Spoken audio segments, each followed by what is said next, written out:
Hi అండి, welcome back to my channel. నేను మీ శైలజ. ఈరోజు నేను ఎంతో రుచిగా ఉండే గోంగూర పచ్చడిని తయారు చేసి చూపిస్తున్నానండి.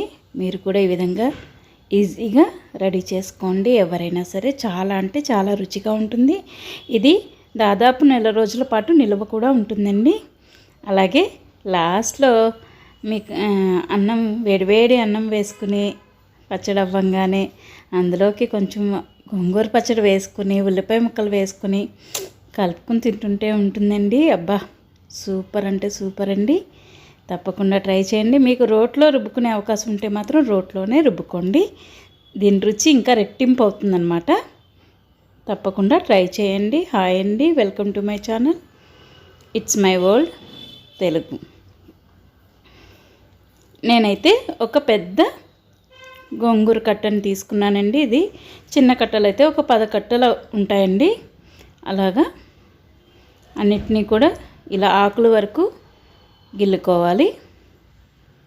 ఆకుల వరకు తీసుకుని పెట్టుకోవాలండి. వీటన్నిటినీ కూడా ఆకులు బాగున్నవి చూసుకుని, ఆకులు బాగోకపోతే తీసేసి పక్కన వేసేసి, మంచి ఆకులన్నీ కూడా చక్కగా ఫ్రెష్ గోంగూర కాబట్టి ఒక్క ఆకు కూడా పాడవలేదండి, ఏదో అక్కడక్కడ తప్ప. ఇలాగా అన్నిటినీ కూడా ఒక గిన్నెలోకి తీసుకుని వీటిని శుభ్రంగా ఒక 5 నిమిషాల పాటు నీళ్ళు పోసి నానబెడితే ఇసుకంతా కింద తేరుకుంటుందండి. చక్కగా 2-3 సార్లు బాగా కడుక్కోవాలన్నమాట. ఈ గోంగూరని ఇలాగా స్ట్రైనర్లోకి తీసేసుకోండి. కడుక్కుని నీళ్ళన్నీ వాడిపోయేలాగా. అలాగే స్టవ్ వెలిగించుకుని ఒక 2 గరిటెల నూనెను వేసుకున్నానండి. నేను ఒక 20 ఎండుమిరపకాయలు తీసుకున్నాను. ఇది నేను తీసుకున్న గోంగూరకు సరిపోతుంది అనుకున్నాను, కానీ ఇంకా పడితే కారం వేసుకోవచ్చండి. పైనుంచి మనం కారం కలుపుకోవచ్చు. అలాగే నూనె వేడెక్కాక ఒక 2 స్పూన్ల మినప్పప్పుని వేసుకుని కొంచెం ఇలా వేయించుకోవాలండి.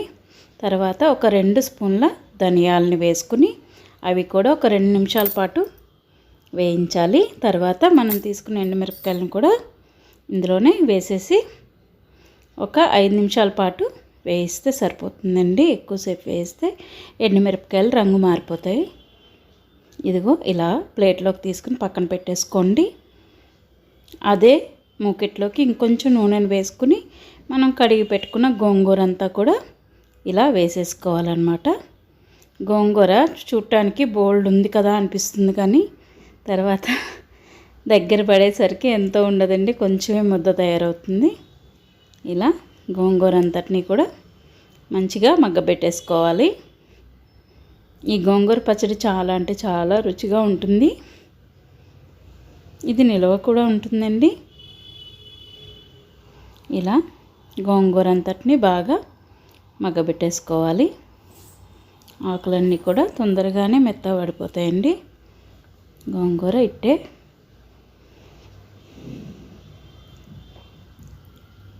మగ్గిపోతుందన్నమాట. ఇందులోకి ఒక చిన్న గోలిక్కాయ సైజ్ అంతా చింతపండుని వేసుకోవాలండి.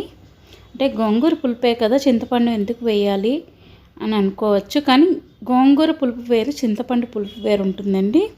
ఇలాగా అంతా దగ్గరగా మగ్గబెట్టేసుకోవాలి. తర్వాత ఇవి మనకి చల్లారాక మిక్సీ గిన్నెలోకి ఎండుమిరపకాయలు, ధనియాలు, మినప్పప్పు ముందే వేయించి పెట్టుకున్నాం కదా మనం, అందులోనే మళ్ళీ 1 స్పూన్ జీలకర్ర, 2 స్పూన్ల ఉప్పుని వేసుకోవాలండి. 2 స్పూన్ల ఉప్పు వేసుకుని ఇది గ్రైండ్ చేసుకోవాలి. ఇలాగా గ్రైండ్ అయిపోయిన తర్వాత మీకు రోట్లో నూరుకునే అవకాశం ఉంటే మాత్రం రోట్లోనే నూరుకోండి, చాలా రుచిగా ఉంటుంది. దీన్ని కూడా గోంగూరని కూడా పూర్తిగా చల్లారబెట్టుకోవాలండి. చల్లారాక మనం ఆల్రెడీ మిక్సీ పట్టుకున్నాం కదా, దాంట్లోకి ఈ గోంగూర మిశ్రమాన్ని వేసేయాలి. కొద్దిగా ఉంచాను, మిగతా అంతా వేసేసానండి. ఇది ఆపి ఒక కలుపుకుంటూ మిక్సీ పట్టాలండి. మరీ పేస్ట్ లాగా పట్టేయకండి, కొంచెం బరకగా ఉండేలాగే చూసుకొని, మరీ మెత్తగా పేస్ట్లా కాకుండా ఈ విధంగా ఉండేలాగా అయితే మిక్సీ పట్టుకోండి. తర్వాత దీన్ని అంతటినీ కూడా మనం కొంచెం ఉంచుకున్నాం కదా మూకిట్లో, దాంట్లోకి ఇదంతా కూడా ట్రాన్స్ఫర్ చేసేసుకోండి. ఇప్పుడు మీరు ఉప్పుని పులుపుని చూసుకోండి, అలాగే కారం కూడా సరిపోయిందో లేదో చూసుకుని మీరు, నాకైతే కారం అనిపించలేదండి, కొంచెం పుల్లగా అనిపిస్తుంది, అందుకే ఒక 2 స్పూన్ల కారాన్ని వేస్తున్నాను. దీన్ని కూడా అంతా కలిసేలాగా బాగా కలుపుకోండి. అలాగే ఉప్పు కూడా తక్కువైతే ఉప్పు కూడా కలుపుకోవాలి. దీనికి ఇలా బాగా కలుపుకున్నాక మనం తాలింపు రెడీ చేసుకుందాం. స్టవ్ వెలిగించుకుని మూకుడు పెట్టుకుని ఒక 2-3 గరిటెలు అయితే నూనెను వేసుకోండి. మనకి పచ్చళ్ళలో కొంచెం నూనె ఉంటేనే బాగుంటుంది అనమాట, నిలవ కూడా ఉంటుంది. ఇందులోకి నూనె కొంచెం వేడయ్యాక శనగపప్పులను వేసుకోండి, 1 స్పూను. అలాగే 5-6 రెబ్బలు వెల్లుల్లిపాయ రెబ్బల్ని దంచి వేసుకోవాలి. ఇవి కొంచెం వేగాక ఒక 2 నిమిషాల పాటు కరివేపాకు, ఎండుమిరపకాయలు, ఆవాలు, ఒక 5 ఎండుమిరపకాయలు, 2 రెబ్బల కరివేపాకు, ఒక 1/2 స్పూన్ ఆవాలు వేసుకుని మనం ఆల్రెడీ రుబ్బి పెట్టుకున్న గోంగూర పచ్చడిని ఇందులో వేసేసుకోవాలండి. మీకు నిలవ అవసరం లేదు, అప్పటికప్పుడు తినేస్తామంటే ఇది మామూలుగా కూడా 1 వారం రోజులు ఉంటుందండి. దాంట్లోకి చక్కగా మీరు రోట్లో రుబ్బుకున్నప్పుడే ఉల్లిపాయలను కూడా వేసుకుని నూరుకుంటే చాలా బాగుంటుంది పచ్చడి. నిలవ ఉండాలి అనుకుంటే కనుక ఈ విధంగా చేసుకోండి. మీకు ఇది సీసాలో స్టోర్ చేసి పెట్టుకుంటే ఒక 1 నెల రోజుల పాటు నిలవ ఉంటుందండి. జాగ్రత్తగా చల్లారాక తడి తగలకుండా ఉంటే. ఎంతో టేస్టీ అయిన గోంగూర పచ్చడి రెడీ అయిపోయిందండి. మీరు కూడా ఒకసారి తప్పకుండా ట్రై చేసి ఎలా వచ్చిందో నాకు కామెంట్ సెక్షన్లో తెలియజేయండి. మీరే విధంగా కూడా చేస్తారో నాకు చెప్పండి.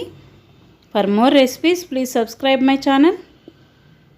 నా వీడియోస్ కనుక మీకు నచ్చినట్టయితే లైక్, షేర్ అండ్ కామెంట్. నేను మీ శైలజ. Thanks for watching.